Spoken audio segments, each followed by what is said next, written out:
Tenth तक तो maths तुम्हारी फेवरेट थी ना, एकदम से 11th में आके क्या हो गया? एक महीने की क्लास अटेंड करके, एक महीने का स्कूल, एक महीने की कोचिंग अटेंड करके पता चल गया कि मैथ्स मेरे लिए नहीं है। मैं भी उन स्टूडेंट्स में से थी जिनको 10th तक मैथ्स बहुत अच्छे से आती थी, बट 11th में आते ही एक महीना और मेरा पूरा कॉन्फिडेंस पढ़ाई को लेकर शैटर हो गया था ओनली बिकॉज ऑफ मैथ्स। तो यार अब प्रॉब्लम शुरू कहां से होती है? तुम्हारी अप्रोच। 10th और 11th की मैथ्स में सिर्फ अप्रोच का ही डिफरेंस है।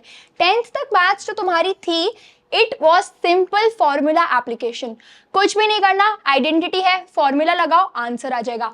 बट 11th में तुम्हें जब तक अप्रोच समझ आती है तब तक तुम 2-3 एग्जाम वैसे ही फेल कर चुके होते हो, और जब तुम्हें तुम्हारी अप्रोच समझ आ जाएगी फिर तुम इस क्वेश्चन में आ जाओगे कि यार मैंने मैथ्स लिया ही क्यों, क्या एक्चुअली में मैथ्स की नीड थी। एंड वहीं पे फिर तुम्हारी खुद को क्वेश्चनिंग बिगिन हो जाएगी कि यार सिर्फ सोसाइटी को प्रूफ करने के लिए मैंने खुद को ये 12 महीने के टॉर्चर में डाल दिया, ये 12 महीने के मैंने खुद को प्रेशर में डाल दिया, सिर्फ बिकॉज किसी ने पीसीएम ले लिया वो आईआईटी क्रैक कर लेगा, किसी ने कॉमर्स विद मैथ्स ले लिया वो मे भी बहुत अच्छा इन्वेस्टमेंट बैंकर बन जाएगा, बहुत अच्छा इन्वेस्टमेंट मैनेजमेंट में चला जाएगा। और अगर मैं कॉमर्स प्लेन लेता तो मैं कहाँ सोसाइटी में स्टैंड करता।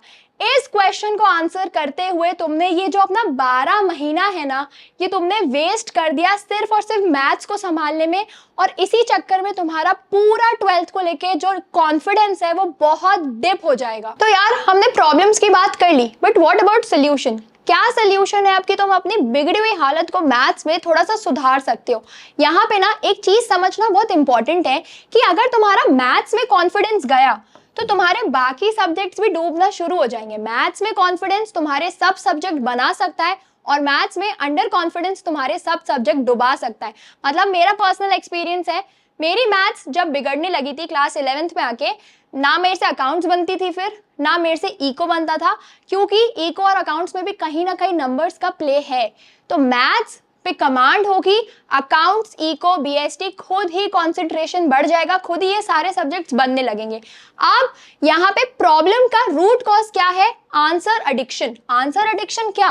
आंसर एडिक्शन मतलब जो तुम्हारे 7th 8th क्लास से तुम्हारी लोकल ट्यूशंस ने आदत डलवाई है ना आंसर चेक करने की, कि मैथ्स सीमित ही तब तक है जब तक तुम्हारा आंसर आ रहा है, अगर तुम्हारा आंसर नहीं आया तो मतलब तुम मैथ्स में अच्छे नहीं हो। नहीं, इस चीज को ब्रेक करो, इस चीज के आगे बढ़ो, क्योंकि तुम अभी एक बहुत बड़े लूप में हो। तुम क्या करते हो? कंसेप्ट समझते हो, तुम्हारी टीचर ने जो कंसेप्ट तुम्हें समझाया उसको अप्लाई करोगे, घर जाके होमवर्क करोगे, कोचिंग में करोगे, डाउट बनेगा, उसी टीचर से पूछोगे, तुम्हें लगेगा मैथ्स तुम्हें बनने लगी है। बट वहां पे बात खत्म नहीं होती ना। जब तुम्हारे प्री बोर्ड्स बिगिन होंगे, जब तुम्हारे हाफ ईयरलीज बिगिन होंगे, तब तुम्हें एक्चुअली समझ आएगा कि तुम्हारी मैथ्स कैसे ब्रेक हुई है, तुम्हारी मैथ्स का कॉन्फिडेंस कैसे ब्रेक हुआ है।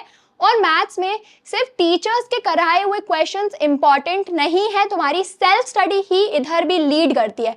सो यार ये थे मेरे पॉइंट ऑफ व्यूज। अगर तुम्हें लगता है इसका कोई और सोल्यूशन हो सकता है, सो कमेंट करके जरूर बताना, हम बात करते एक अच्छा सोल्यूशन निकालते हैं सारे मैथ स्टूडेंट्स के लिए।